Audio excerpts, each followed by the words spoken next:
Occupy, my story, the journey of a young economist among giants.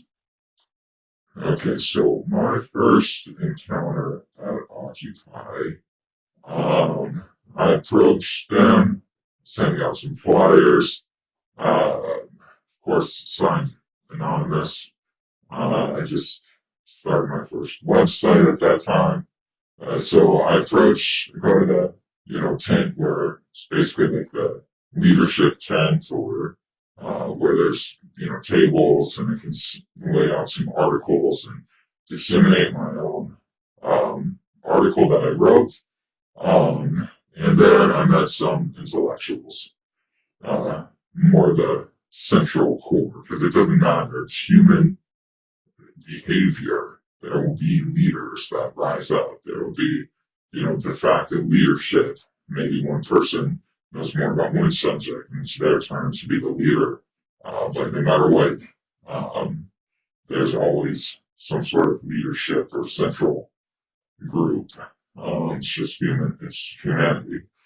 So there, the first people I was talking to, one of the guys quickly challenged my rhetoric, and through a quick, back and forth, we were kind of finding out where we stood politically, or I would say economically, and I was like, not a Nazi, not a communist, not necessarily. I was a capitalist, but it's like which sect, so we delved further, kind of going back and forth. And so I was labeled a Neo-Keynesian. And I didn't really know what that meant yet. I was still pretty, I was a freshman. Not to date myself, but I was early on in my studies. I studied some before that, but not much. So basically he goes on to say, I don't think you're far enough along in your studies. And of course I was like, what? What does that mean? And then I countered with, well, if that's true, then what do you think? And he responded, well, we're monetarists. And I said, that's not good. It's, different money supply that's been backed, by nothing or in massive increases in money supply that's led to hyperinflation and inflation. And he said, well, we want to set a rule. And I was like, a rule? He's like, yeah, well, what if there was a rule that prevented a rapid increase in the money supply? And this is the reason why we want the central bank to be independent. We've historically always argued we want an independent central bank, but as, again, you get further along in your studies, you begin to shift on that. And kind of the point where, well, hold on, if we did have a legitimate central bank that wasn't run by communists or different extremist intellectual groups or who are politically motivated or power hungry, if we had a legitimate sort of, American style central bank that was started and controlled by the federal government, or by the government, we would, potentially have a better outcome. And so that's what he was arguing for. By setting a rule that limits the rapid expansion of the money supply, and it actually does provide a more stable currency if it is produced from the federal government, and then the population, has more faith in that, in the value of that currency, which creates more stability.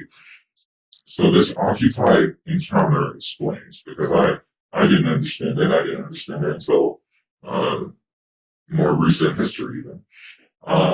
So he says, when he said you're a Neo-Keynesian, I said, well, yeah, who isn't, right? Basically, that's what's running our country today, is a form of Neo-Keynesian.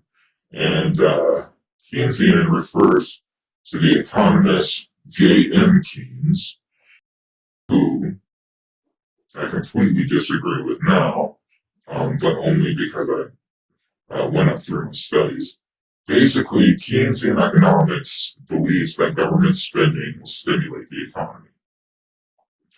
So that government spending, you provide government jobs, and the jobs that are done by those people will then get money. They'll get paid. You'll pay them, higher than the market wage. You pay them a good fair wage, and then they will continue on and spend that money, and it gets recycled through the economy. So it's this belief that government spending stimulates the economy. And this has been the guiding light of the government for centuries. And essentially, another part of it is legitimized was deficit spending.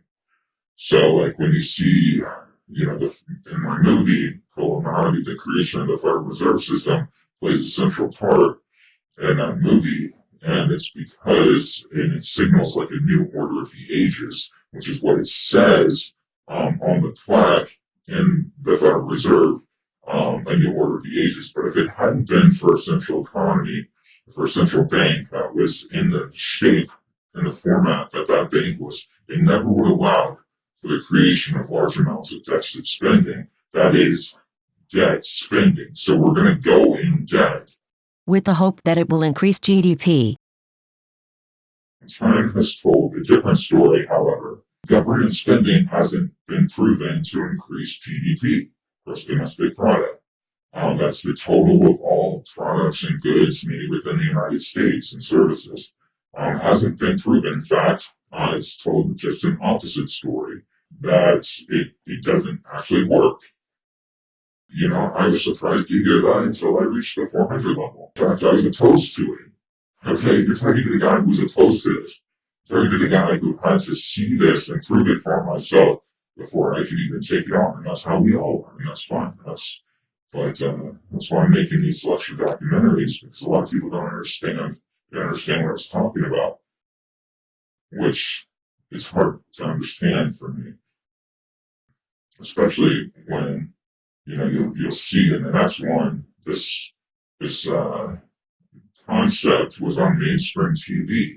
And so it's like, how is it not proven? And that just goes into the whole New World Order and the Illuminati and them getting what they want rather than what can be objectively proven, which is why it's so important that we do lecture series like this and we create and take a stand.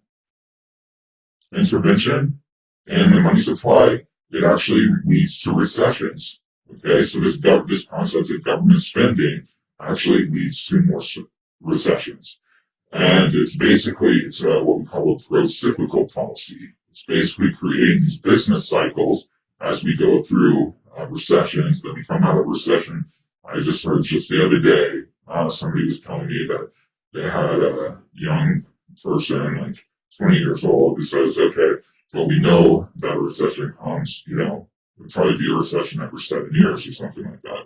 And so they wanted to change their course of study because of the probability of a recession coming. But again, I argued that the recession didn't come in the early 20s. One, they just kept printing money. They printed so much that it was impervious to recession. And two, the gig economy, the ability for free markets to open up and for people to work for $2 an hour if they wanted to. Let me ask you a question. Which would you prefer, $2 or none dollars? Well, obviously, everybody's going to say $2. So you'd be willing to work for a $2 profit rather than do nothing, right? Because if you do nothing, you're not going to have anything at all. You're going to have $0. But if you do a little bit of something, you have $2. But the pay wage, the gig economy fluctuates so much. 1 hour if you want, you can make $2. That never happens, by the way. Maybe in the worst case, you make 12 or 14. But best case, you make up to $40 an hour. And it just fluctuates because it depends on what the person is willing to pay and willing to accept. At 2 p.m. in the afternoon, you may want to accept a lower pay than you will at 7, p.m. just because those are off-peak hours. All right, so Keynesian economics does more harm than good. When you have healthy markets, you have happy people. And that's my story of Occupy.